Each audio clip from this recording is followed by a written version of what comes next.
This podcast is a part of the PodMania Podcasting Network. Check out podmania.co.uk to check out more of our great podcasts, features, reviews, match ratings and previews spanning the crazy and diverse world of professional wrestling. Hello, my name is Simon Miller from What Culture Wrestling, and you are listening to the PodMania Pro Wrestling Podcast, and you better keep listening to it. Why? Here's why. You're listening to the PodMania Pro Wrestling Podcast, a sample of the best pro wrestling podcasts we can produce on our tiny budget. Check us out on Apple Podcasts, Podcast Addict, CastBox, and all other podcast platforms. If it's wrestling you want, check out more of our great content at podmania.co.uk. Let's do this.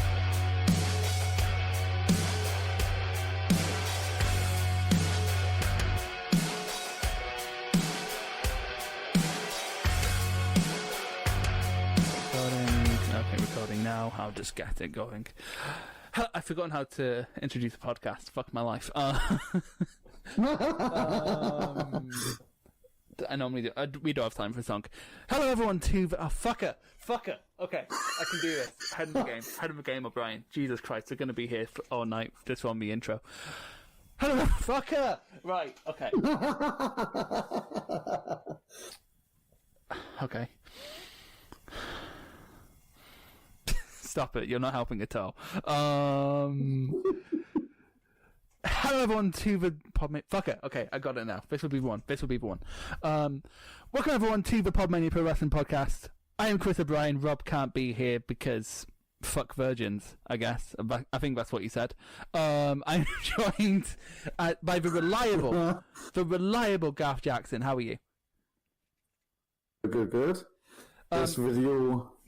Yeah. Experience. If all goes well, we should be in video form on some platforms. If you're listening to us on Spotify, of course it's not. But this is what we look like? Yeah, well, to be fair, we basically look like our avatars, except the hair's not as well kept today. But Garth is basically a spitting image of his avatar. Which is actually, it's like really true to life. So we're going to get into our matches soon, but like we'd be remiss if we didn't mention the passing of a legend this week in Pat Patterson, who just yesterday, wasn't it? He passed away. Yeah, really sad. I mean, it seemed to come out as a shock as well, because people had said he'd possibly been battling cancer for a while, but yeah, a lot of people sort of obviously sending out condolences and stories, and just one of those people that, well, for both of us has been an ever present in the wrestling thing. Like, and obviously a lot of people know his past. First IC champ, one of very few openly gay wrestlers in the business, because it was a thing that was not. So he's like a total trailblazer in that sense. And the fact that the matches he had were good, he had a good career. Worked as a booker for Vince. He was like Vince's right-hand man for decades. Just seemed like a nice dude. Everybody seemed to have good stories about him, and pretty sad. Like, was he 75? Yeah, he was around that. I should have gotten more on it, but to be fair, I assumed Rob would be hosting. It's weird because for most people, especially our generation, we kind of know him as a sort of comedy figure, as like one of the Stooges, and then that would be the context in which he showed up. That, or he'd randomly break up a fight backstage.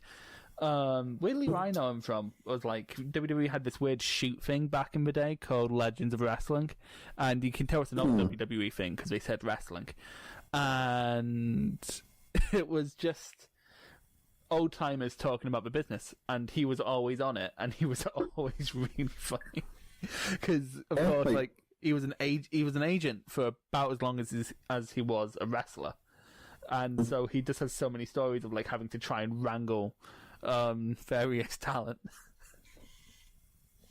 It's like everybody who ever gets interviewed, like podcasts and things, tend to have a Pat Patterson story as well.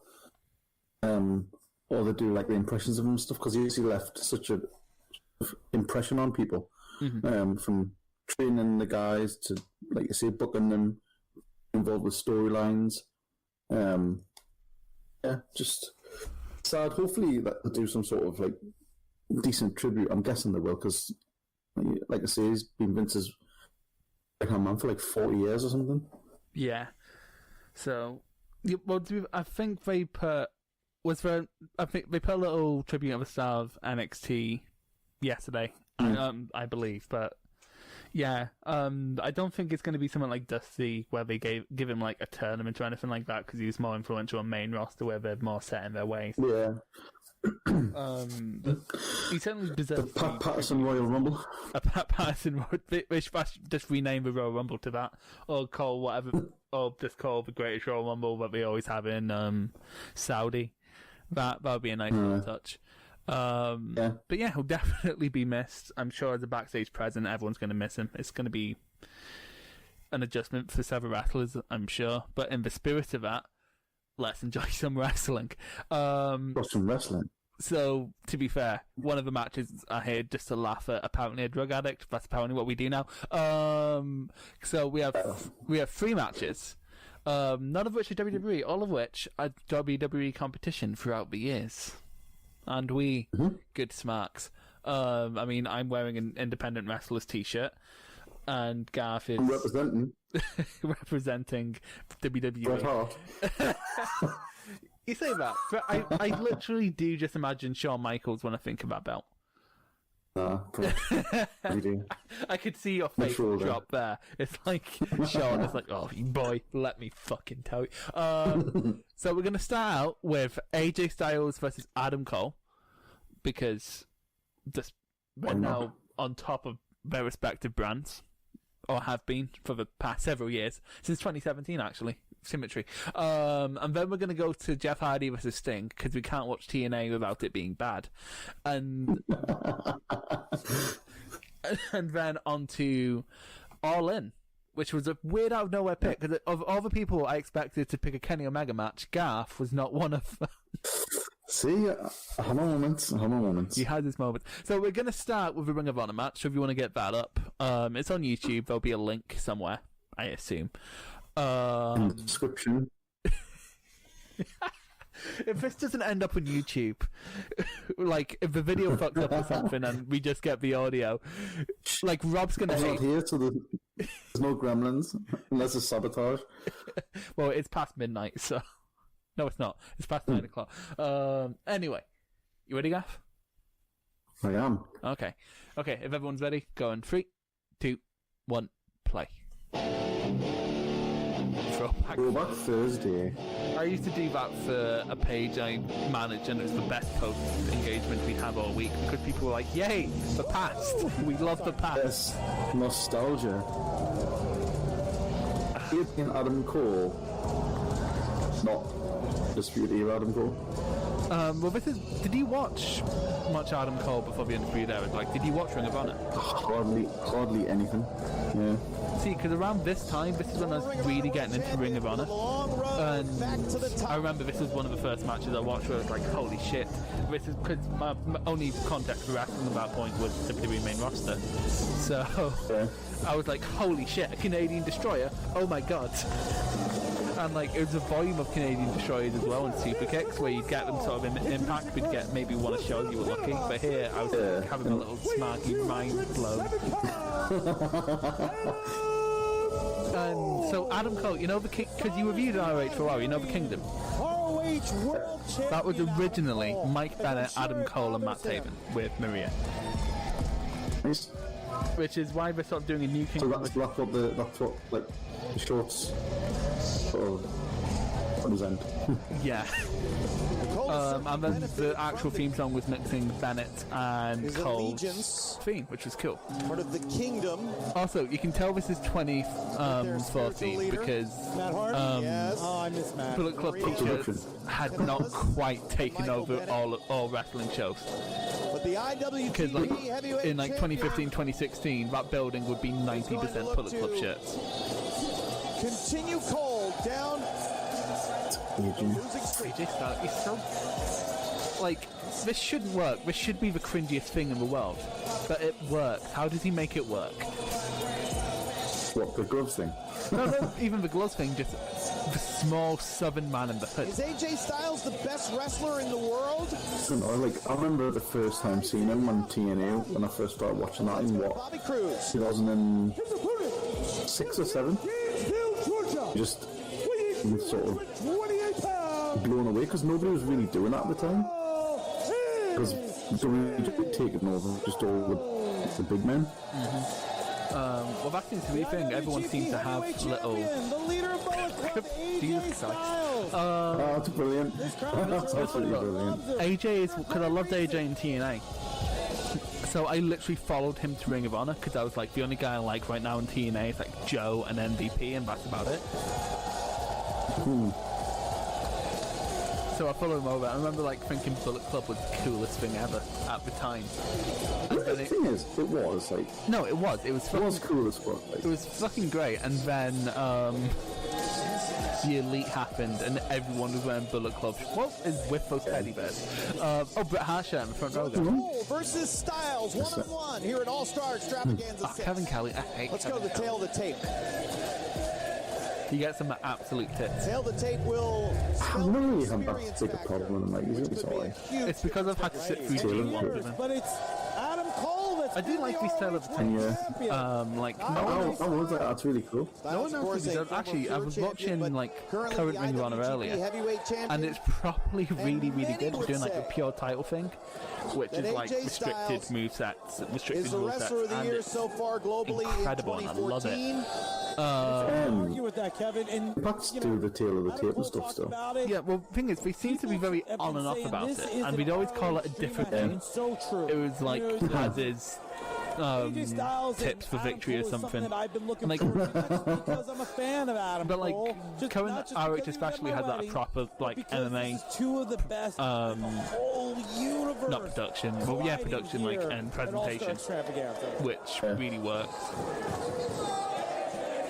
And like, look at it, because this isn't a big arena. There's not a lot of people there, but like, they make it feel bigger than it actually is. This was long after. Is this not long after like Sinclair took over them? Yeah, Sinclair took over. They started getting 2012. money. Yeah. Like this is like about a year after Cornette left, I believe. No Bullet Club here to back up. So I always remember listening to JL's podcast at the time, and he used to say like Ring of Honor's putting out like some of the best product of everything, but their production's awful and it's hard to watch. Oh yeah, like we didn't have a proper. If you're looking back when we didn't even have like a proper lightning grid or a proper set. Sound production was rough as well. Like you could barely hear the theme songs earlier. AJ Styles. Which is weird because it's sort of like. Sorry, go on. These faced off in WWE yet? No, because Cole's always been on NXT. I think and they might. No, they don't. No, we've never clashed. I don't think we have. I'll check. I think it's about the time like Adam Cole moved on now. I think. Well, he's been feuding with Pat McAfee for the last few months. It's like he's totally stagnant now. Yeah. No, I'm so done with Undisputed Era. Like, it just feels like it's fair. This feels like what Bullet Club was in 2018, where it's like just fair because it was the cool thing in years past. Wrestler. And now amateur career. It's just fine. It's like perpetually fine. Because because going into the AJ Styles and the Young Bucks kept feuding with the Kingdom at the time. And the Kingdom were great. Were like properly great at the time because you sort of had Maria, who's a decent mouthpiece, and then like Adam Cole, who's great, Mike Bennett, who looked like $1 million, and then Matt Taven was also there. It's the. I always feel bad when I rag on Matt Taven because he is in reality a very like solid, safe wrestler, but he's never going to set the world on fire. If Cole is especially when you're in there with lost the Ring of Honor World Title, I don't think people. there's any way. Yeah, and it's I kind of feel sorry for him because like he did on some level as a company man deserve a Ring of Honor title run, but he won it at the biggest show we ever had. where all the Bullet Club smarks were like, you know what, Marty Scurll needs to win or Ring of Honor is dead to me. So Marty Scurll didn't win or Ring of Honor was dead to me. Come out of his shell. He shocked because half the... And then he turned out to be a nonce, so...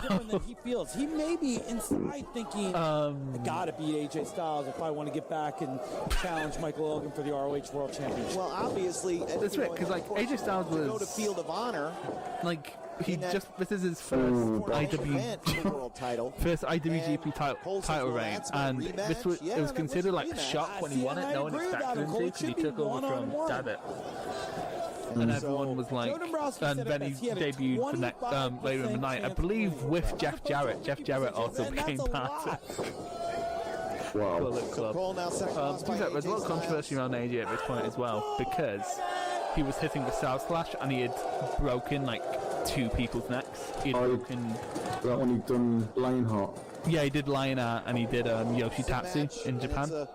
And then who else did he do? You know, it's bad though, because after that Yoshitatsu started like this Bullet Club Hunter thing, because like Bullet Club broke his neck. It's a great little story, but AJ Styles had moved on by that point, so he didn't have anyone to actually feud with, so he was and he was like hanging around with Billy Gunn. It was weird. He made his debut in August in New Japan Pro Wrestling. He really went from though, didn't he? Whether it be by Try to sue him. Did Lionheart try to sue him? I don't remember. For the IWGP Heavyweight Championship. Like, I remember like AJ was a bit of a dick about it in the aftermath, where it's like, well, it's actually a safe move, you just took it wrong, and it's sort of like, even if you're right, you're sort of not look. This isn't a good look. You ragging on someone who you just broke the neck off. Which is why he never does that anymore.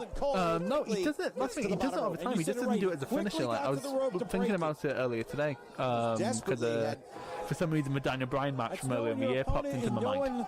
Where you're at in the awareness is so important. No, literally, that match had ended on the Styles Clash. It would be like a 5-star match, but it went on like that 30 seconds too long, which kind of ruined the pacing.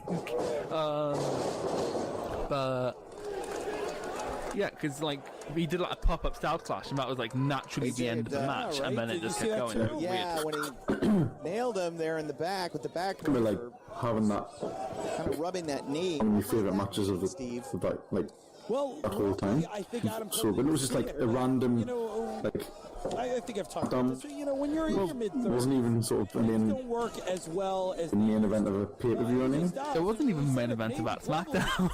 Wrestler of the Year. It was just like a random SmackDown match. But Brian was doing that all summer. Like, literally when SmackDown would go up and watch wrestling, or, you know, official sources, which I totally use. I would skip to Daniel Bryan's match, watch that, and then watch nothing else of SmackDown, because Daniel Bryan's match was consistently really good. Like Sheamus, Nakamura, Cesaro, Gulak. He was making everyone look like $1 million and getting no credit because he was making everyone look good. Adam Cole and now AJ Styles. And he's not their guy. Adam Cole goes out to the floor together. Because he's literally just the best wrestler on that roster, right? He's a Bret Hart type where you can put him in there with anyone and he can create magic. And I know this because where the fuck was Drew Gulak at the start of the year? Nowhere. Looking back, who even exactly who even put them in a match together? Yeah, like that's the thing. He lobbies for that kind of thing. He wants to work with mid-carders. Because that's where he's come from, isn't it? Yeah, and like, cause, so, you know for a fact when he was working like Kofi last year, that that's exactly what he wants to be doing, because he basically made Kofi. And then Brock Lesnar came along. Oh no, advert, no. Trying to hit a deadline without losing all your stuff. Damn it. It's switching. Everyone, pause. And now it's back to work. It's really annoying on YouTube now. Yeah, it just, I'm back now. To get the Elgin with a count out. You know what's weird? Todd Sinclair is one of those referees that just stand out. He's going to be watching Briscoe and Elgin tonight, and he, you know what I mean? Like the always been winner's purse. Yeah, he's always been Ring of Honor, but like he's over. I went to a Ring of Honor show in Edinburgh, and Todd Sinclair came out, and someone just shouted, "Yes, Todd!" Oh, that was a great heel move right there. That was brilliant. Love it. That is. Love it like that. Really You do. ever seen one so gorgeous? I saw Adam Cole live actually at a What Culture event, and he was doing his Adam Cole baby thing. Back at that one. But This building it was is against so El Ligero and Jay famous. Lethal, and they kept rolling him No up. one in the And history so of like, this building Adam Cole has ever rolled hit a up, chinlock like that. kicks out, kicks him away. Okay, let's try that again. Tries it again, gets rolled up again. And then when he realised everything was Home to so many great everything was title clear, he was matches, like, oh. history-making events. I should pick that match one day. That's the thing, it's like, So many You great see me in stars the came crowd. through here. Talking earlier, Buying into, like, famed trainer Rob sort of Hutchinson. teasing the people and then take it away, and then Stories. it's just going to get you more heat, and that's perfect. If these Yeah, walls could to talk. be fair, like Adam Cole again, does have a charisma. Like we stuck around for like 10 minutes after the Blackpool main event because we thought he might turn up, and then he did, and it He was did. great. Blocked by Styles with the Shining Wizard. Everybody went absolutely mental. Oh, absolutely! Fuck, those takeover crowds are Adam Cole, some one or of the two best moves crowds I've ahead ever of been in. AJ Styles. Especially that first AJ one. Styles That isn't first used to takeover that. crowd was raring for it. Well, the momentum Just because it was the first time changed once Adam a long shot time that AJ the Styles UK from the had top rope all the way. Huge decent problem with AJ sort of level Styles. pay-per-view. With I AJ mean, Yeah, with Adam I Cole. think Now, also Isn't just like another house show. this is before WWE had started like being predatory about NXT UK. This is when they were like, as long as it's not on one of our taping days, you can work wherever you want. So everyone was just like, oh good, like they're actually doing a nice thing, and then like a month later it was like, oh no, actually they're just cunts. Going to take everybody from Progress. Cole taking his time. Well, that's the thing, they let him, they Seems to be still let him use, savoring the moment. use them in Progress, but they didn't let them AJ use certain Styles. like indie stars, like David Starr got blacklisted, which to be fair he's now blacklisted for a very Smiling at him. different reason. But yeah, just Wondered, you know, it's weird because like nothing to lose WWE is are just make funding Cole more like, dangerous than ever, events. Like ICW are doing ICW are doing shows now on the network, Styles like makes him new pay for shows, it. and WWE are funding Yeah, it. so Springboard to the Forearm! Oh, nice. You know what though? Like AJ's type designs here is really cool with a Bullet Club logo. The Bullet Club, it was so cool, and I just hate what it became because now, just. Well, no, actually, the Bullet Club, well, it was fine, and then Evil got brought in. Jesus Yeah, fucking taking some, Christ. But, Is it still, We're trying to figure out what's next. what do you call them? JY. Look at this. And who else joined them? Kenta, Taji Shimori, That was I. Kenta, yeah. it's much the same as it was around Wrestle Kingdom when you last watched, but Or the last. there's Seeds of Deceit against White. I gotcha. Oh, Shikaroshi! Okay, right now, you know how I call him out. At King Carino on Like, you can Twitter, tell if AJ Styles is cool at this stage because he had a Ring of Star haircut and no one's brought it up yet. AJ Styles now. I hated it when he went to that first, when he was in TNA at the time. He went like all emo dark. Oh yeah, with that AJ. with that weird theme song, and like he'd sort of just. I listened to. He missed the knee by Didn't a get all million of it, but you miles. saw Styles' left hip hitting the mat hard. Just To be fair, I imagine this is like quite the dream match at the time because Adam Cole was like an indie darling because of PWG. Have you ever seen that promo with him, the Young Bucks, and Kevin patented Steen? at this point. Got a little rowdy in him. So Adam Cole's whole thing in PWG was he'd shout at people to suck his dick. Leg of AJ Styles. And that's exactly That's not even the worst thing he did in PWG, believe me. And Kevin Steen was like, I will not suck your dick, but I will make sure everyone in this locker room sucks your fucking dick. Not these two. They're good Christian boys. They don't do that shit. Well, Cole can't win like this. He can't win. Doesn't have it all though. Beyond that, it's actually a really good promo. Once he was facing up against Cedric Alexander in PWG, and he handed the ring announcer a note. Could force AJ And in it a was position like, where he could lose. and Adam Cole is looking forward to facing ACH. Whoops, I mean Cedric Alexander. And the whole crowd went boo and started chanting that was racist. And then just he pointed to the note again, and it was like, in the event of a that was racist chant, you can suck my dick. That's brilliant. it's one of those things you can only get away with on an indie show, because if it was like this where it's going on TV, no one's going to allow it. No, I wouldn't, because it wouldn't. As bad as it is, it wouldn't come across as it would with the crowd. Yeah, no, that's the thing. In a PWG context, it's very clearly like a joke, because that's the weird. Yeah, that's the weird thing about like close to the lines humor. It only really works when there's more to it than just for racist joke. Like you look at Community, where like Pierce makes a lot of racist jokes, but the punchline isn't the joke itself; it's people's reaction to it. Yeah. Figure four! Figure four in the center of the ring!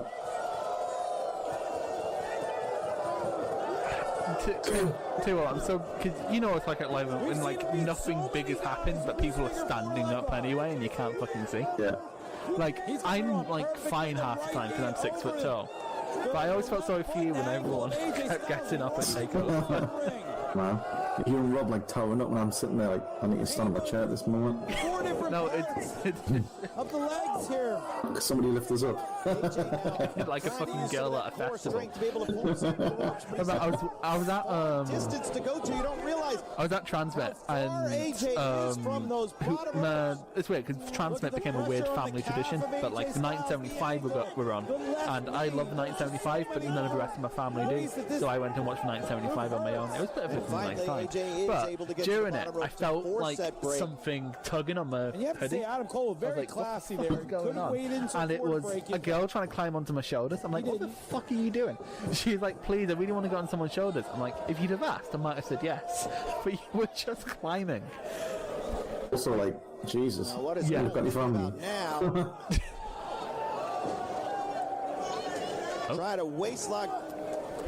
The thing is, though, like, this is like at this point, New Japan is like AJ's main thing, so he's not like bumping circles for Adam Cole because he has like Okada to deal with. Oh, Adam Cole is. Jesus Christ! Yeah, you see, because Adam Cole's taking over big bump. That was nasty. That's good. But like again, as someone who's literally like the best match I thought I'd ever seen at that point was like Cena versus Punk. Like these mad bumps. What was the thing that drew us to TNA at the time? I was seeing stuff like you never ever saw, like the X Division stuff on its own. The tag team division, the women's division were all leaps and bounds ahead. Did you just get an advert as well, by the way? I got an advert. Another advert? Well, I'm in now. I'm just going to be a few seconds behind you. I did. Is that, well, I'm just watching. It's AJ's I'm just watching telly, like through the YouTube app. You'll get few an advert from me then because I'm going to. It's just going up the rope for me. Yeah. Ooh, that was a lovely little 450 right there. I missed the spiral tap. I really missed his spiral tap. His left knee now hurt. Because he didn't pull out over time. It was like a super move. I missed like his leg. Risky move to hit. Oh no. To be fair, I'm trying to do the calf crusher. This wasn't even the best. I love that move. This wasn't even the best match of this year for AJ was because of everything that Cole had done to him. He was unable to. Was it? Yeah. No, the Minoru Suzuki match was this year, and it was incredible. Oh my god. Can't say I've seen it. I'm gonna pick it. I was gonna pick it this time because I wanted an AJ Styles match, but also I didn't want to pick a. Ooh. AJ Styles, it's a nice clothesline. Oh, that was a nice clothesline. I'm just gonna skip 5 seconds ahead. There we go. That'll be mostly caught up now. Do you know, though, AJ is an underrated seller because he keeps selling the leg. Cole counters. This is it. That is a great move. That move. That is a great move. It was only a near fall. Welcome to Ring of Honor. Count victory for Adam Cole. It's classic inverted shoulder breaker. You've never sounded more wanky in your life. It was a classic little. You know, The shoulder breaker was always one of my favourite moves, and do you want to know why? Is it because of Bret Hart? It was Papa Shango's finisher.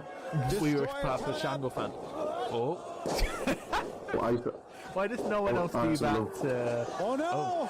That's what AJ, he never does roll-ups. He just makes it into a Styles Clash. Ooh. Oh no! Oh, we got him! Styles Clash! Styles Clash! But Styles indeed jams back into the out. canvas. Nice. Cover two. Lovely. What's your favourite singles AJ Styles match? Or like not like the triple threat, because I know you'll say triple Ring threat. awareness right there. I don't know how he did it. But somehow he knew, and look, it's just a little. Probably one of the ones with. Hanging on the bottom rope, just enough to break the count. No, either Joe and Adam or Angle, probably. So many. There's a Daniels one that sticks out for me, where they try to stab each other with a screwdriver. Difference of opinion, perhaps. Oh, okay. Oh yeah. Is that one where they chase each other for 5 minutes? Basically. There's actually a really good one with Bully Ray. There's actually a couple of really good ones with Bully Ray. Styles Clash. Bully Ray was so good at the time. Yeah, like especially like. Have you ever seen Bully live? Don't think so. No, I haven't. He's one of the best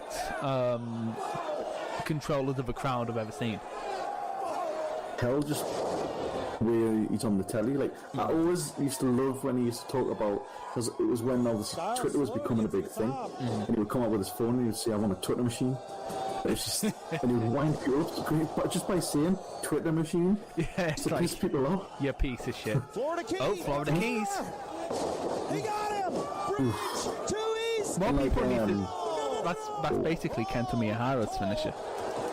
Despite any excuse to mention. We had like some really good matches with Sting. The rage boiling with it's probably one of very few good matches Sting had in TNA. So close. He was like ripping up the corner of the. He went through a period of ripping up the corner of the ring. Just the boards and pyro people on it. That was his best opportunity. Now that you've mentioned it, because I don't think we're going to mention it in the actual Sting match we're watching tonight. Keep his head in the game now. What do you think of Sting's AEW inclusion? Love it. I'm all for it. Like, you know what it is? Like, people are going to be like, oh, he shouldn't be wrestling for that. Is he really going to be wrestling that much? He's probably going to wrestle like a match against Cody and that's it. Yeah, like just let him have it, and like, you know what it is? The fans absolutely loved it. Feeling disrespected, maybe. Well, to be There's fair, nothing wrong with it. I think that shirt was apparently the fastest selling shirt in pro wrestling. I said to you on the text and that I want it immediately. Like, I watched the video and I got proper goosebumps. Because you never really get many shirts with like Sting's face. It's always like the Scorpion. But like nobody wants it, because otherwise you look like you're just really into the Crow or something. And like, I don't want people to think I'm into the Crow. I'm not a 12-year-old emo boy. That Sting one, I'll get that Sting one. It's brilliant. Well, the thing is, I always think about pro wrestling t-shirts, and then I look at the price of fucking shipping. And I'm like, that's ridiculous. I'm not paying $9 for shipping. I refuse. You think at this point now they would have like some sort of UK distribution store? Yeah, because UK is such a hot market for wrestling. Like, even New Japan has a distribution store. They go through Rev Pro Shop, so... I know, it's just ridiculous. We're gonna let the crowd call this one. I was gonna get eBay in a couple of months. There'll be a Schneider version on there. Yeah, with probably like deodorant white marks under it. I say that. Some fans don't wear deodorant. Oh, believe me, I fucking know. Jesus Christ. I once went to a... Have you ever been to a show? Yeah, like...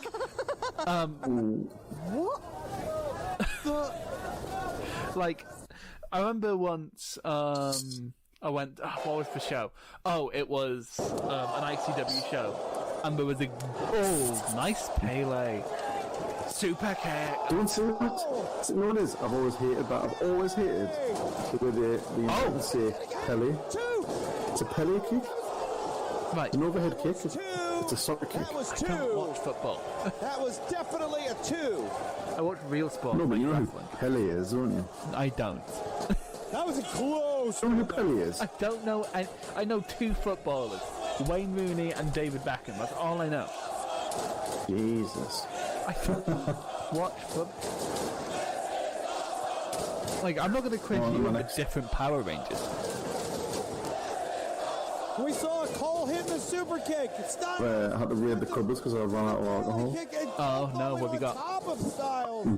Port. And Toronto, right. To be fair, I did have a big bottle of water, so that used to contain cream soda. So I understand from like anyone watching it looks like I've just been drinking cream soda out the bottle. I haven't. Classic. Giving it their all. I just fill out these big 2-litre water bottles because otherwise I just forget to do it, and then I'm thirsty in the middle of the night. It's like, oh god, I need to go downstairs. Taking another Pele, but this match now is starting to go too long. You think? Yeah. Because that series in the middle there was like perfect for like before the end. The thing is, the only issue here is you can't have Cole going over AJ. Because otherwise he'd have to fight for the IWGP Championship. Actually, hard headbutts. AJ did defend that title in Ring of Honor. It was in a triple threat match between Okada and Elgin. Which is weird. And like, as far as I know, it's not one of only 2 IWGP triple threats ever. They are fighting over a... And if you can tell me the other one, I'd be very impressed. Of real estate just above us. Is it recent? It's very recent. It's 2018.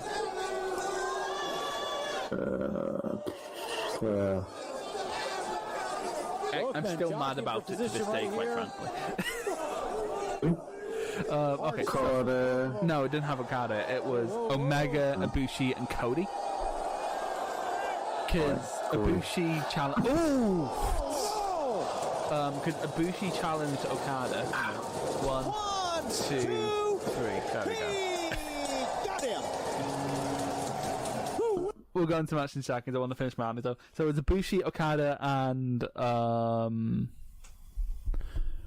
what's his face? Cody.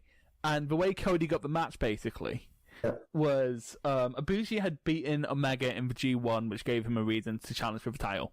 But Cody had been defeated by Omega in the last title defense, but just walked into the ring and was like, Omega, we're friends, right? Why don't we make it a triple threat? And Omega accepted, because apparently it changes the world or something. No, it doesn't. I don't want Cody in my Omega versus Ibushi match. Cody just seems to be this, like, sort of, just, I don't know, like, just seems to wrangle and slam his way into everything now, like. Yeah, well... I'm so over. I'm so done with Cody now.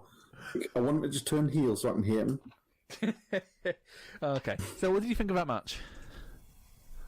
I enjoyed it. I think it went a little bit long. But it was good, and it was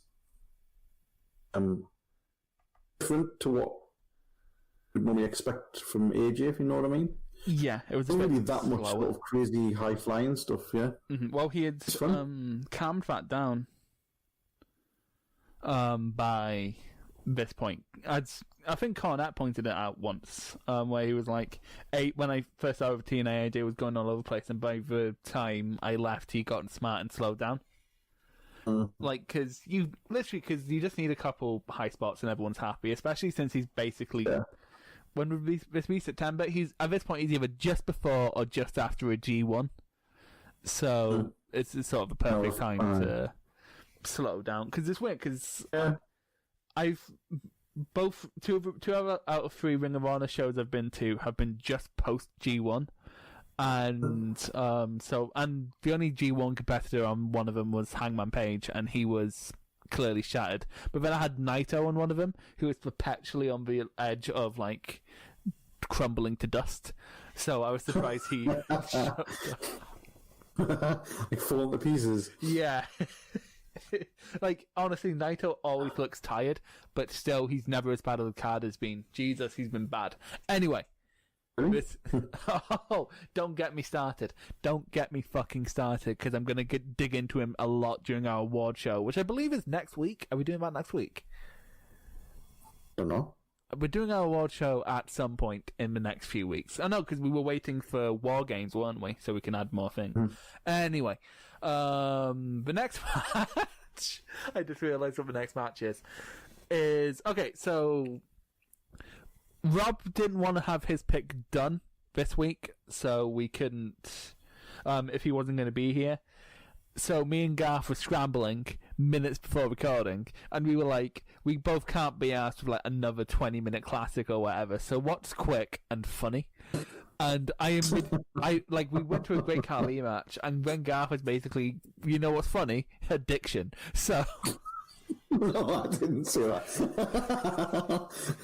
And so we're watching Victory Road 2011, Garth's pick of Sting versus Jeff Hardy. And honestly, man, this was obviously when Hogan and everyone came in, wasn't it? Peak TNA. I remember watching this, like, because I used to get it the night after it was live. Mm-hmm. I'm watching it and just sitting back and thinking, what the fuck have I just watched? And straight away, it's like straight onto the internet, like, got to work was Sting like purposely doing what he did. What the fuck is Hardy pissed him off with? But then you see he's off his face. He's like, oh right, yeah, watch it again. Yeah, you can. Oh, it's fucking bad. It could be worse. It's as bad as it got for Hardy, like. But we could have picked the match where Vader got his eye knocked out by Stan Hansen. Oh, no, I don't want to see that shit. It's actually not as horrific as you think. But also, now that you said you don't want to see it, I am going to sneak it on you one of these watch-alongs. Sick. No, it's one of those matches where me and Rob were like, we'd love it, but we hate ourselves for loving it. It's a morbid thing. We're like, you can't judge us because we're about to have a lot of fun laughing at an addicted man. So, okay. So, have you got it up? Yes, and the link will be in the description. Yes. YouTube. 3, 2, 1, go. I like how the bottom of the tape it said no excuses for Jeff Hardy. Well, about to get one. What about if I'm off my face?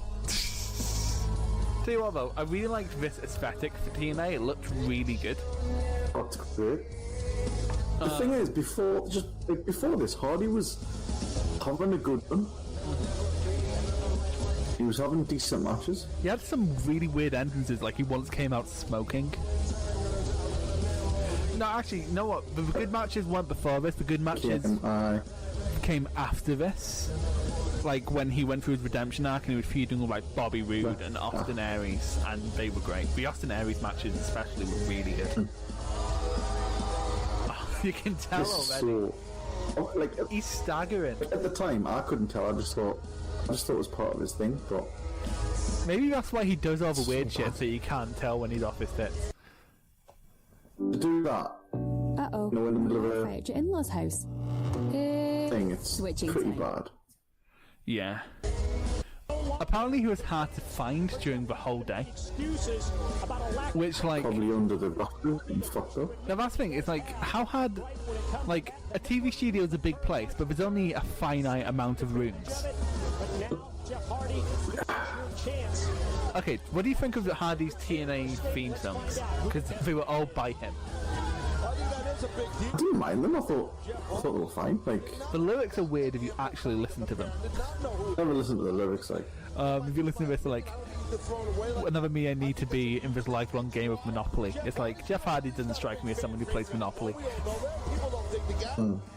Like, he strikes me as someone who argues really loudly to be the car and then doesn't play anyway. I don't think. Like, I've never heard an interview with Sting or with anyone at the time. What about this? Like, regarding this match, yeah, because Sting's obviously been told. Sting's obviously been told at this point, just go out and just end the match, just do it. No, he hadn't been told yet, because if you remember, Bischoff comes out. Oh yes, sorry, that's right. Sting has talked about this. Mentioned it. And like he was very nice about it. It's amazing. Bischoff just said like end it. like, it's somewhat amazing how forgiving Sting is. Wonder about motivation for Sting. The words. He's a born again Christian type, isn't he? Yeah, because like he doesn't even get mad at Hulk Hogan, and Hulk Hogan has wronged Sting so many times. When will the fuck stop this great athlete? This legend. I mean, you could forgive Sting for being mighty pissed off when the fact that this is a title match on a pay-per-view with that horrible belt. He was very clearly pissed off on the night. Showed up on Impact. Yeah, oh yeah, definitely, because you see him just glaring at him, don't you? To be fair, I've had like people turn up to like proper like business meetings for like artists or bands turn up to like recording studios drunk, and it's the fucking worst thing because like you. Oh yeah. Because it's not only that, because they're also kind of making a scene of themselves. You're kind of just embarrassed. And it costs money. Yeah, I think you've made me look bad by doing this. Ladies and gentlemen, the following contest is... Oh, look at the guy Garth marked out for seeing in Blackpool. What a legend. And what a then legend. didn't react at all when Triple H was as close to me as I am to my fucking bookshelf. Yeah, Trips, man. Comes and goes. Universal Studios Orlando. QB's forever. It's time. Belt is the worst belt in wrestling history ever. Is it? You think? Main Yes. event. 100 miles, by 100 miles, yeah. Introducing first of all. Do you hate it more than the spinner? Worst. He weighed in this morning at Yes, much more. I think I love the spinner. comes to us from I'll take the spinner any day over that piece of shit. Hang on, here we're about to look into his eyes. number one contender Oh yeah, he is definitely. heavyweight championship of the world. To be fair though, if he, I am very impressed that he managed to like paint on himself when he can hardly walk. Like I've scribbled a note for myself in the morning. Like I've had to like remember something, and I have not been able to read that shit. Oh, we're back on the belt. Yeah, it's a pretty shocking belt, isn't it? Standing in the corner to my right. He weighed in this morning. Disgusting. 258 pounds and comes to us from. Remember that weird period where Sting was like the Joker, He is the current That was hard to watch. especially because he had a pet crow. heavyweight. Apparently that was all his ideas. Well, he just wanted to be really goofy and Well, that just shows just because you've been in the business for 500,000 years doesn't mean you have good ideas. was that Fat Fred Durst in the crowd? So Fred Durst. Well, just as the new TNA World Heavyweight Champ, I suppose, like when you think about it, the crowd reaction here at Victory. they obviously knew at the time that Hardy was off his tits, right? Yeah. It's just smart, Bischoff, to do this rather than have it absolute mockery of a match. Yeah, but also you shouldn't have let him go out there at all. Oh, yeah. Third, where the network, I wonder what else was on this card. I'm going to look it up. our business. What are you saying to Hardy there? You fucked up, mate. It's like, You done? jobs, brother, you're jobbing. Because Yeah. Mr. Hardy was taken advantage of in such a blatant way. And Hardy opened his eyes, can't he? He's just... I want you to know that I'm going to be fair. They had a number one contendership match on this card. They went to a double fucking count out. What? Really, shake my hand. I want you to know I'm going to be fair.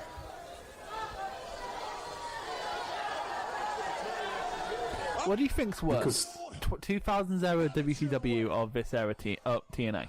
In order to make this a level field, here's Probably what tie. we're gonna do.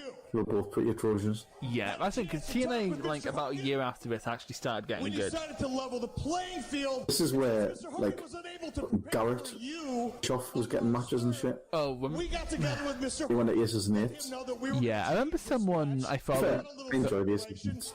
Aces and Eights was no disqualification. it was great for the first half, and then was shit for the back half. To prepare Like Yeah. for most of the Aces and Eights history, Bully Ray was the one good thing about it. Okay then. And Taz. There you have it. The wedding was brilliant. I loved it. I forgot about the wedding. Just as He was marrying Brooke Hogan. Yeah, and then Then it turned out Taz. he went out with Brooke Techmack and was like, "I'm going out with the hot Brooke." Yeah. And then Brooke Hogan buried Bully Ray by talking about his penis. It was a time.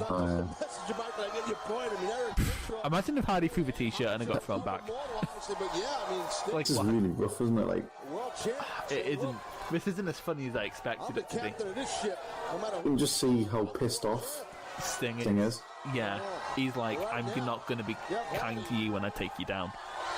Like, Hardy's really lucky he did this with Sting and not, like, one of the wrestlers with, like, actual fight. No, that's the thing. Because someone like Bully Ray would have really fucking, like... He'd have made it look real, yeah. And, like, no, because imagine if he did this with, like, Dan Severn. Sting decides that he's had enough with whatever Jeff Hardy is trying to accomplish and get. Like, imagine if he did this with Randy Orton, just kicking him in the nuts, going, stupid! Like, that is just awful. He's messing with the crowd at Victory Road, declines to throw the Jesus Christ. Because it's not only that, though, it's like, it's dangerous. It's so... Sting, on Sting's part. Yeah. It's why Arn Anderson got fired. I wonder if Sting's probably stiffer. He probably stiffer him there, yeah. Yeah, like, and I wouldn't blame him, to be honest. To be fair, that was a fairly clean bump. Yeah, and then you see Hardy's face sitting in the corner, don't you? Quite frankly, if I'd have paid to go see this show live after that main event, I would want a fucking refund.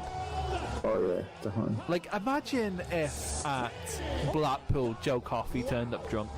Actually, I kind of want to see that because then Walter would just destroy him. That's what I mean. It's like, like,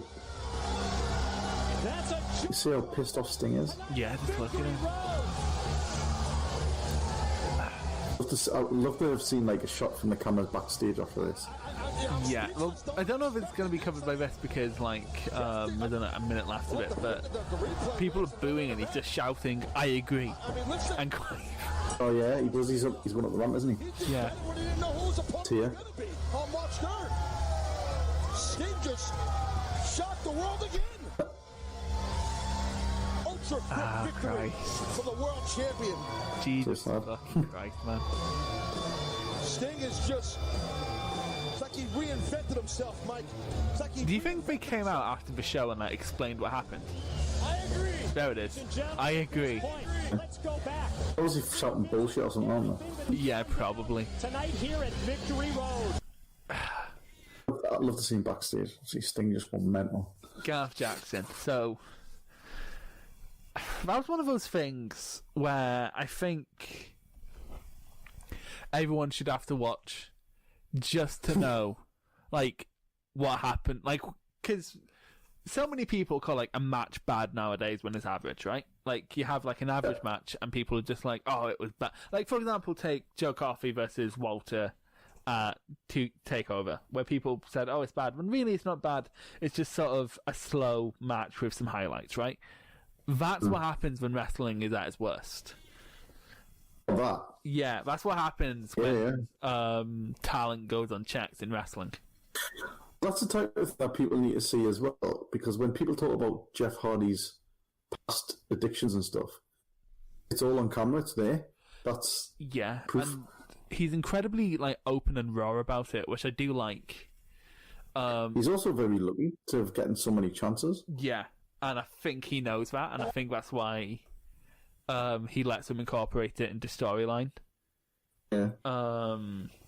But he's clean that, like, he still goes through rough patches, like he went through one last year, didn't he? But he stopped, like, this. He stopped being, like, destructive at the detriment of the product. All those types of things were the things that cost him, like, top spot in it, because he would have been the top player in the WWE for a long time. Yeah, he has, like, the closest equivalent to, like, a Jeff Hardy type I can think of now is, like, Darby Allin, in terms of, like, the type of charisma he has. Different. Yeah, like, he just stands out despite not being in the mold of what you'd want. So, yeah, we would normally ask for a rating here. We forgot to rate the last match, but I'm thinking like an 8 for the last match. Do you agree? Like 7 or 8, yeah. Yeah, and with that, I don't think we can rate that fairly, because it wasn't a match. I think we'll have to pick a good Jeff Hardy match, because there are plenty, so... Yeah, well... It's just... Yeah, we're doing a deletion match next week, so that will be a good. So, on to wrestling where everyone is sober. In fact, one of the people is straight edge. It's not CM Punk though. Garth would never pick a CM Punk match, but this is almost as shocking because Garth, I did not expect CM Punk versus Bret Hart. Of all matches I expected you to pick, a Kenny Omega match seemed very unlikely. Well, I enjoyed the match, and Pentagon at the time was like one of my favourites because he was like top spot in Impact. Also, it was that the story that came into it was excellent. It was one of the best ends to a match, like surprise endings to a match. Oh yeah, I remember that. We'll not spoil it if you haven't seen it. But I actually remember at the time. I remember because I previewed this when I was doing like a solo podcast, and I remember looking up and down the card, it was like New Japan talent versus either Ring of Honor or Impact talent. So I was just looking at it thinking, this is like my podcast versus yours and Rob's. And I remember because I think you picked Penta in our predictions for this. And I, of course, picked Omega because it's the correct choice. Anyway, we'll get more into that when we press play in the match, which will be in 3, 2, 1, and go. 1-on-1. You can call it Pentagon Jr. You know what? People like to shout Ring of Honor, but like all the production done here was Ring of Honor. An honor and a privilege for me. Like Ring of Honor was doing all the production, and like I know you both had the privilege, so I'm gonna lean on the. They brought in like the announcers, and like because this is a similar set to what we used in MSG, isn't it? Stranger, obviously, to the Lucha Libre style. Pretty good.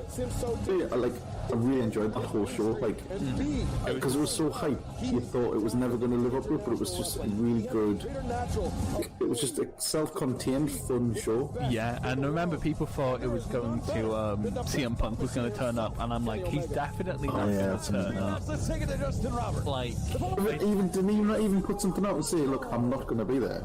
Because wasn't he at some other thing? But it was it was clearly just a work though, Garth. Clearly, no, that happens every time. So, like for example, Tony Khan said before going this episode of Dynamite, Kenta will not be on Dynamite.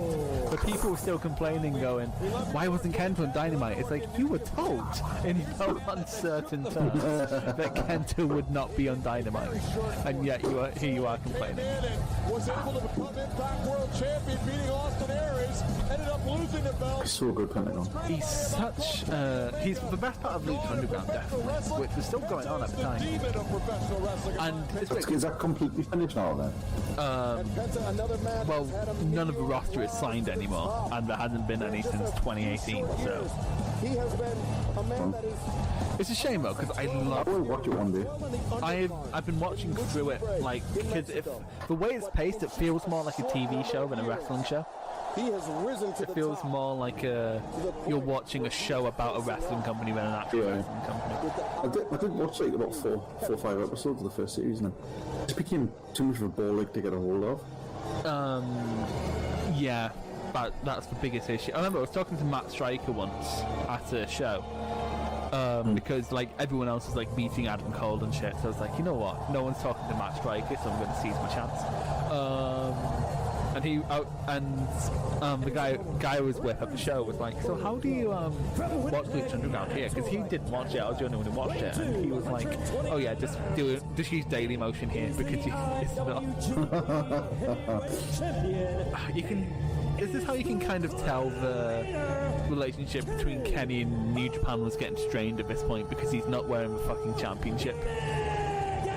And he's not wearing his outlandish gear. To be fair, he wasn't doing that too much around this time, apart from for big matches. Remember the gear he wore to Wrestle Kingdom? But his Wrestle Kingdom gears were always insane. To be fair, it's not as outlandish as Okada's entrance this year at Wrestle Kingdom. That was fucking insane. Yeah.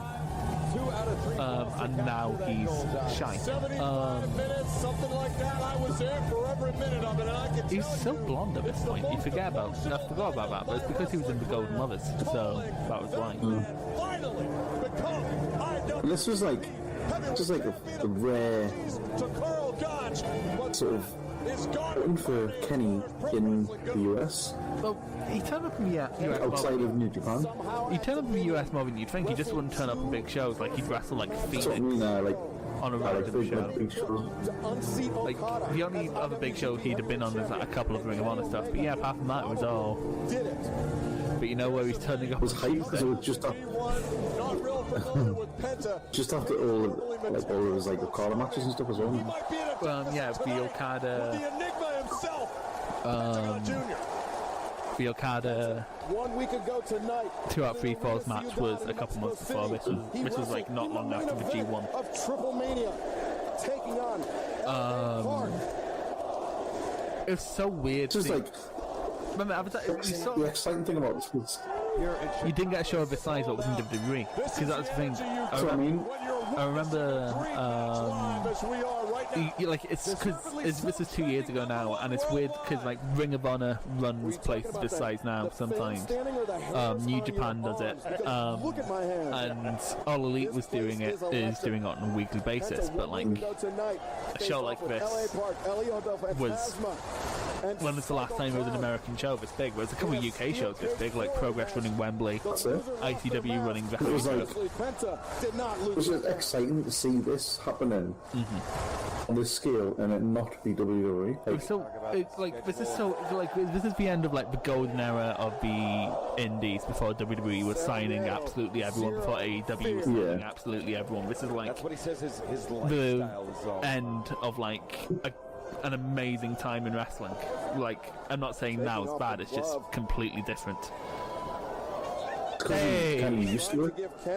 Yeah, no, but like, it's weird saying this about a show, but like future generations are not going to understand how big a deal this was.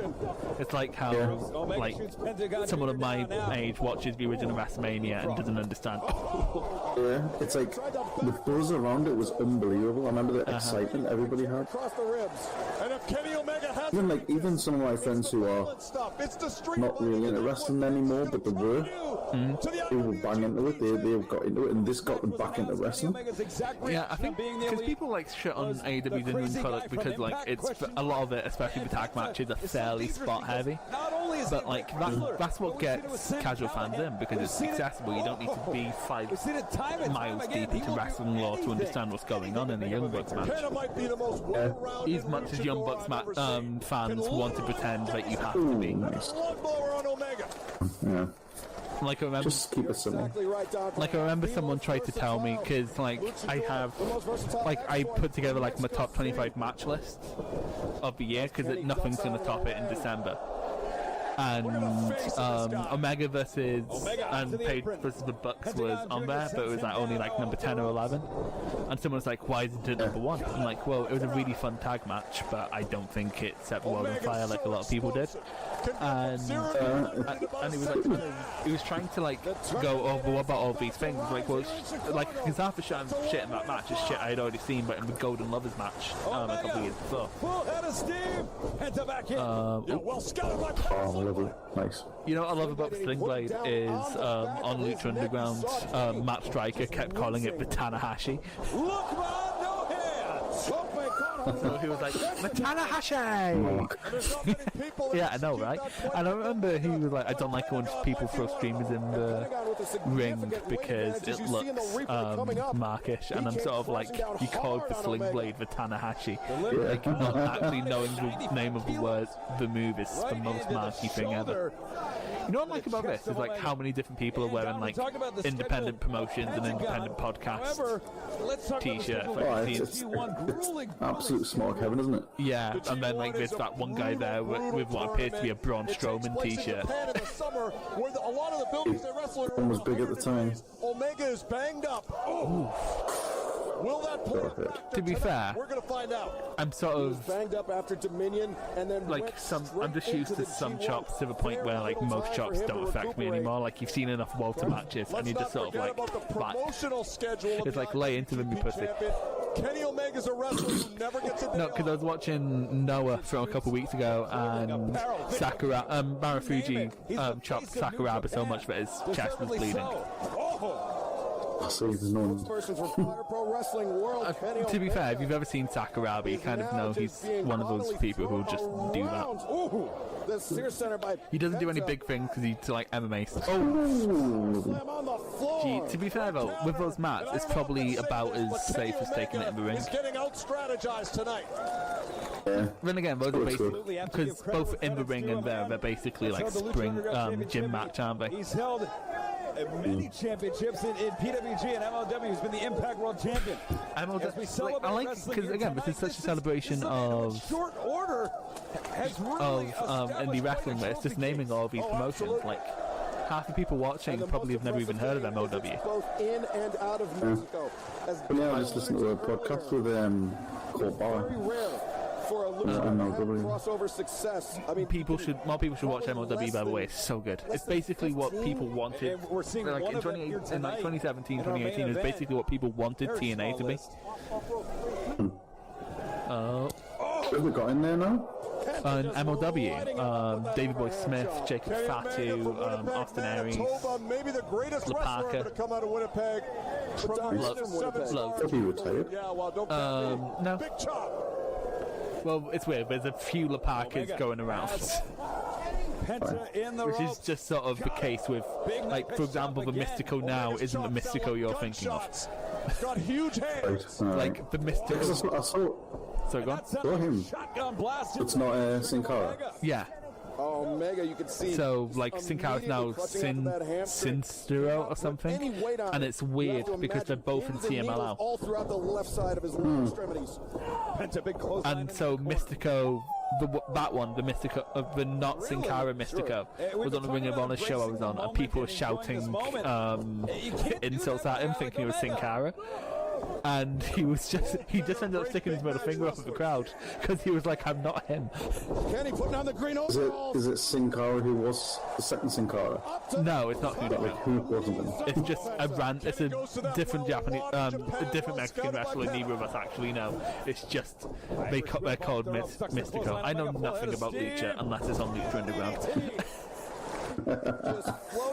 Which I don't think is representative of overall Lucha, because I don't think there's a glove that kills people in Lucha Libre. There might be.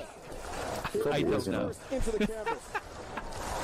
It's like fucking insane clown posse. In the rhythm of the rise fucking of the insane Terminator. clown posse. Inside out springboard. All of it. Great body control by Kenny Omega. Almost lost his footing. I don't understand me, but sometimes I feel bad about my weight. But if I watch like an American wrestling show, I start to feel slightly better. Crashing down hard on Penta as we take another. Yeah, wrestling fans like Catching his balance. you know, like Said try to sort of prove to people that the stereotype isn't always true, but then you look at a wrestling show and you think, you know what, it fucking is. They're all the people who are buying front row tickets. Did I ever take right? So I was at an ICW. And again, I'm sitting here with a shirt on with a beard. It's Omega now going to the top. And overweight, so yeah. So like, look at that fucking. I haven't even brushed my hair today, so I forgot we were doing the webcam thing. And by the time I remembered, it was too late. Into the center of the ring. I remember I was at an ICW show. Actually, this year in 2018, it was Shug's house party, and there was a guy there in like because someone I was with had a O2 priority access, so I managed to get into like the priority access queue, which was fucking great. But the other guy behind us was in like a Bullet Club shirt and like Bullet Club pajama trousers, and they wouldn't let him in. Like, and we could like we didn't let him in because it's like, you're not wearing clothes. We're not letting you in. Oh, that was lovely. Goes over the top. Discus. Elbow strike. Messa! Full Nelson. Snapdragon. I love his Snapdragon. Omega up to his feet. The Dragon Rush has now pushed. By the way, if you're thinking of watching the Omega and Moxley match, I'd just skip it. Looking for the one-winged angel. Oh, great counter. I probably wouldn't get around to it anyway. It wasn't very good. I have time for that. The thing is, I fucking love their full game match from last year. Like it's one of the few things in the massive divide between me, you, and Rob with. 2 7/8. Because I enjoyed it. I really enjoyed it. No, that's the thing, because we're like on a spectrum where I'm like, I loved it, you enjoyed it, and Rob fucking hates it. So it's like on a weird spectrum. Between the IWGP Heavyweight Champion. I put it like, it's like I really enjoyed that, and you know what else I really enjoyed, which a lot of people seem to really hit, is that Miz versus You're getting a real treat here tonight. Shane. And he's on the precipice. Mania. Like a last man stand or something. That was really, really fun. I just thought it was really good fun. Yeah, like good fun. Like Pentagon, like the high spots and stuff. Mania is normally really, really fun when it's not 3.5 hours long. Like Mania this year, when it was over 2 nights and 3 hours for each show. Perfect. Yeah, it was. When it's 7 hours. Yeah, which meant like the empty arena Mania was just better than most Manias. Like the only thing that really dragged was the Edge versus Orton match. Everything else was sort of just fine. You see the confidence. Even then, it was like it was so fun. It was just Well, it was fun in the beginning and fun at the end, but not in the middle, where we were just sort of walking in the corner. Meanwhile, Omega almost willing like hitting each other on top of that truck. Yeah, but like not quite because we didn't want to hurt each other. Wow! And he never saw it coming. But still, it was Edge. So yeah. V-trigger to the cerebral cortex of Penta. Don't want to. No spoilers for the other thing, but Edge comeback. Thinking Avalanche Well, this year is one of Penta. Oh, that's definitely going to win moment of the year. Best wrestling moments of the last few years. Yeah, like I don't cry very often at wrestling. Weird, like it's weird because I'm very easy to make cry. Like I cried at Harry Potter and the Chamber of Fucking Secrets, but look, when Hagrid comes back, I lose it. I lose it every time.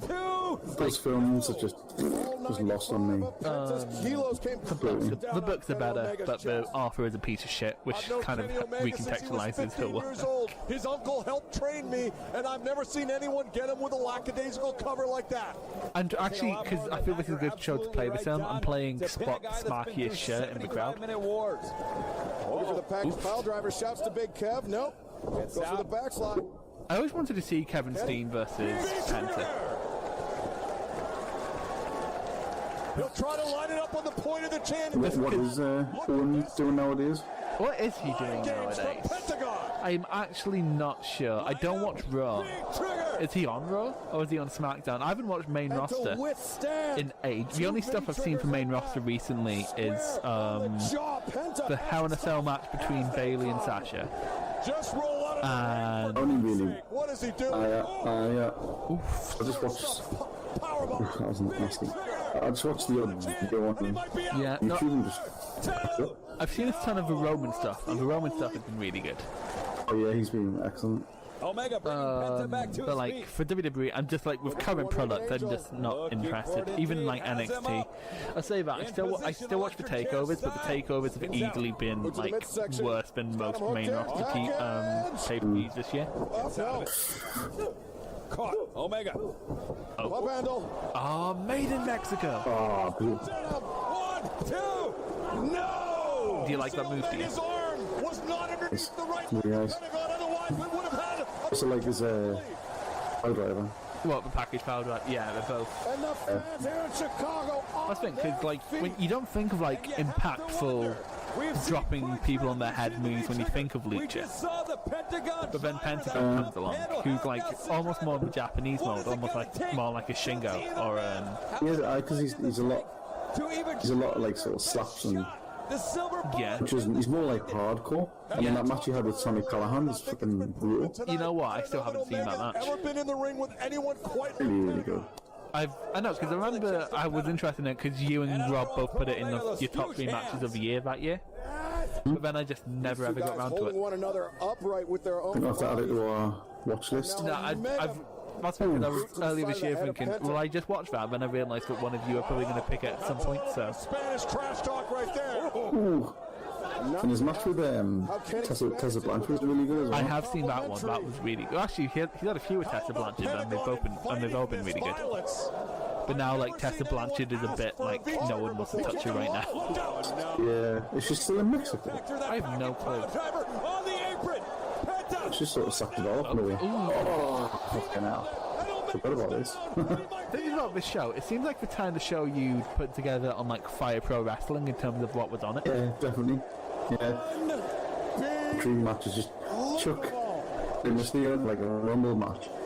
As a, I now have something like 1,200 hours in Fire Pro. On the crown of his head, right across the apron. I have. And now Pentagon needs to finish it. Going to the top double stop. Stop to the chest. Needs to get the pin now. Don't wait. I have 1,147 hours. Lackadaisical. How many wrestlers do you have in like download on that? This is Kenny Omega. See, I don't know, because normally I can tell by the amount of things that download when I open it up. But now that they've introduced like part crafting and move crafting, that's included in the match, so I'm not actually sure. It's about 1,000. Counter argument. It was a lackadaisical cover, but it was still a true. Like, I'm the It's a nightmare. I just It's a nightmare for me. Like. I just put it to thing is on PC. It's much easier. Like I have I have like the mod pack, which allows me to just alphabetize everything, so it makes it much easier and have everyone put into their actual. Out of the range of the V-trigger.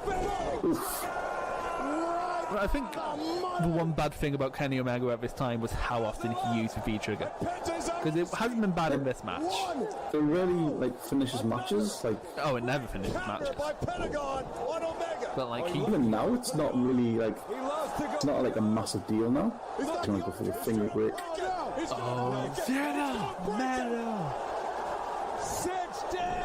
Oh, the arm break. Thing is, that's not even that bad. It's just because of how brutal it was and It's the reaction. Yeah, that's the thing. It's like Yeah, oh, by the way, I looked at. Remember the finger break thing Marty Scurll used to do, and you could actually hear him snap. You know what that was? It was him hitting. Yeah, it was hitting his tongue off the side of his cheek. And oof. Christ, there's so many people. I can't imagine that many people. I can't, because I've been in a big crowd before, but This place coming like, watching the show, you know, like your first ever big arena show, whether it be like wrestling or a gig that you go to and you're just in awe. It was a bit like this when I put this show on. Actually, what was your first big arena show? Arena experience. Yeah. You're going to laugh at mine. You're going to laugh at mine. It was proper arena show. Like, I've been to like little gigs and stuff, but proper big full arena show would be 1990 probably. Newcastle Arena. Razor. Mine is still. My mate's mum won some tickets, and she took me and my mate. Fucking hell. Mine, it was in Manchester Evening News Arena, and it was Doctor Who Live. Doctor Who Live? Because I was like 12, 13 years old, and my uncle got tickets when I went down to see my nana and granddad. So, but my first like actual big arena gig was Richard Ashcroft. Can Penta counter for the fifth time tonight? No, he cannot. 1990, yeah, that would have been mine. And then after that, it would have been stuff like. You know what I like about Oasis and stuff like that. You know what I always find funny is when people talk about Kenny Omega matches, the one thing I always see, which is how you can tell that people aren't actually watching the Kenny Omega matches, where they're like people kicking out finishes too much, and I'm like, well, one winged angel has been kicked out of once in the whole of recording history. Yeah, the only thing I'm not massive on about that move is it takes so long to sell. It does, but also because it never gets kicked out of, and he can get it in fast. He can get it in. He's selling the arm. His biggest match It's in North good. America to date, or maybe the United States of America. Continue. Do you think he's going to be a good AEW champion? Oh Christ! Do you think he's going to be a good AEW champion? Probably. Is up to 12 hours of battery life. Moving I don't really have any problem with him. I'm not blown away because I don't think he's put on the matches that. Oh, the match. He's not putting anything that's even. Nothing That's what I mean, has even touched. For a second time this here evening. he comes. Out here, please. Yeah. Hey, can you hear me? Is it? Can you hear me? I can. Who could it possibly I be? can hear you. I remember I literally thought it was going to be Grado or something. Every time light I didn't have a clue. I think it's going to be Grado. I didn't have a clue who it was going to be because nobody. It could have been I literally thought for a second Punk, but then of course it wasn't Punk. Part of the charm of the event, held by Nick Matt.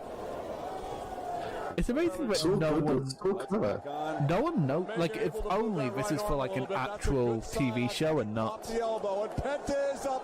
Because like you can't even tell who it is at this point. Like, because they're similar builds, Penta. Individual. Yeah. Pretty good shape, actually. Yeah, this is before he got like dad bod Jericho. Which, to be fair, he's fine. I don't care about the dad bod. I care that he's shit. There's no way. Was that like, pop there when everyone realised who it was? Yeah, like, and then like when he hits the code breaker.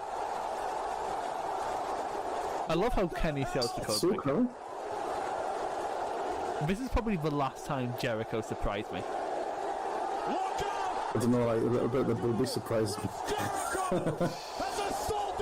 But like when he came out for like AEW, it had been rumoured, so I wasn't surprised. Yeah. When I saw like this and the New Japan reveal so good. was the last time. New Japan was it's just this whole complete reinvention. Yeah, and it's the last time he did it. Actually, there's actually Inner Circle turmoil going on right now. So the Inner Circle might break up. No way. He was literally like, I'm done with he came on and was like, I'm so done with this shit. Next week, sort it out, or the Inner Circle is breaking up. And now he's taken over All In. It was at this moment you knew he was just done with WWE. Oh yeah. I'll see you on the Jericho. So I just kicked your ass or something. No, I'll see you on the Jericho cruise. Yeah. Wow! Shots I fired! remember watching that and just thinking, this is amazing. Yeah. So this is why I watch wrestling. For Chris Jericho and Chris Jericho only. So, what did you think of that?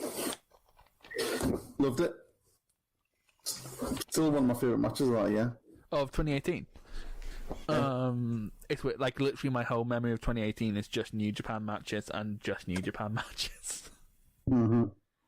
I'd give it a high 8, low 9, high 8. Yeah, I'm feeling a high 8. I think it's one of those matches that you feel that's a 9 at the time, but then like doesn't age well because like you're in that moment and that's what's carrying it. Yeah. But like still really good. Just as a moment in history, you can't really top it. I can't think of a better point in all of wrestling history. Well, I can think of several, but it was still great. It's like it's one of the last time I felt like properly optimistic about wrestling, and then like that and like Double or Nothing the next year, both shows that came out of going, oh my god, wrestling is so good, and then AEW's just sort of been fine, which is good. It's a fine product, and I'm happy that it's a fine product, but I'm not watching it week to week. It's weird. Yeah, kind of off it as well. I saw this meme where, because like I don't watch AEW every week, but I don't hate people who do. People says like it's the one show where people seem to hate people who watch it. And I found a thing. I think I put it in the group chat where it was like AEW's like pineapple pizza, where not everybody likes it, but the people who don't like it get annoyed at you for liking something. And like that's true. Like I honestly think that people just don't like it because they're annoyed that they can't stop watching Raw. It's like the thing with Raw now is it's like people watch it and it's like, but what if I miss something? What if there's that one good show and I miss it? That's the hard, because I literally just went through that with New Japan, where it got bad. Like New Japan's been bad, and I couldn't get out of the cycle. But then this G1, I just sort of snapped, and I was like, no, I'm done. I don't know. Yeah, and I remember I was talking about this in a New Japan group, and someone was like, "Oh, go back to WWE," and I'm like, "I'm not going back to WWE." Like, that's the thing. One day, someone will be able to praise other wrestling without bringing up WWE. Like, just let the wrestling stand on its own. Like, if I'm recommending like you or Rob a match, I'm not going to go, "Oh, it's much better than in WWE." Just do it. Just let it get on. It's like, it's not like somebody just watches WWE. Like, some of my friends just watch it. Good. It's wrestling. Yeah. Like, and if that's what you like, so what? I have friends who just watch WWE, and I talk to them about WWE, and when I recommend them a non-WWE match, they're like, "Oh, I'll check it out if I have time," because not everyone has the time. That's what some people seem to get. Wrestling isn't everybody's life. There's so much of it as well. It's so hard to keep track of. Yeah, so like, I have my sphere that I keep up with. Basically, I watch like big matches from anywhere I can, but like for the most part, I'm keeping up with like Stardom because the podcast, and Noah. That's about it, and a bit of DDT because I like the bollocks. And then someone would go, "Oh, but do you watch TJPW? It's on the same network." It's like, I don't have the time. I'll watch the big matches and that's it. Because even like right now, where I don't like where I've been job searching for ages. Wrestling is, people seem to think because of that I watch loads of wrestling, and I do, but wrestling isn't like all you watch, and that seems to be the weird thing where people forget wrestling isn't the only thing. Like, I've been reading so much, and people just seem I'm spending all so much of wrestling. It's like, there's other things. Enjoy other things. Anyway, on that note, on that note, thanks for watching our wrestling podcast. It's been a fun one. It's been three very different matches. Do you have any sneak preview of what you're thinking for next week? I haven't really thought about it, but my choice I'll come up with something. Matches that I've seen live. Right, okay. That isn't the theme. That's just what I'm going. I would go there, but it will be like from 2008.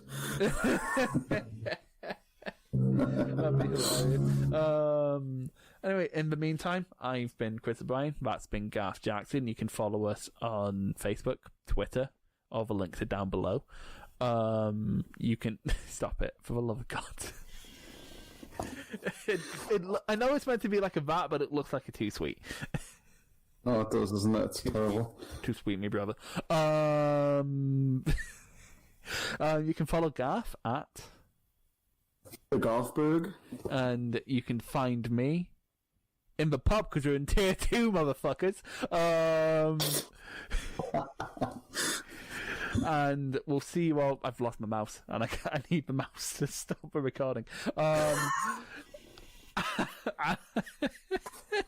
don't record. Okay. Good night, everybody. And we'll see you all next time. Bye.